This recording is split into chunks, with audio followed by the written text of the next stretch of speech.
সে আমাদেরকে বলেছিল এটা হসপিটালের অক্সিজেন। আমরা খোলার পর আমরা জানতে পেরেছি এটা সিএনজি অবৈধ গ্যাস।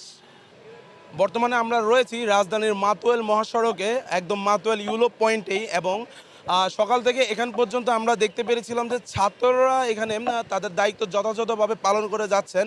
তার পাশাপাশি আমরা আরেকটু অবহিত করে রাখতে চাই যে তারা কিন্তু সকাল থেকে যে গাড়িগুলোর প্রতি তাদের সন্দেহ বাড়ছে, তারা কিন্তু সেই সকল গাড়িগুলো এখানে জব্দ করে রাখছে, কিংবা রাখার পরপরই তারা এখানে সেনাবাহিনীকে অবগত করছেন। আর আমরা যদি আমাদের পিছনে আপনাদেরকে দেখাতে চাই একটি বড় কার্গো ট্রাক, যেখানে লেখা আছে মরিয়ম কার্গো সার্ভিস।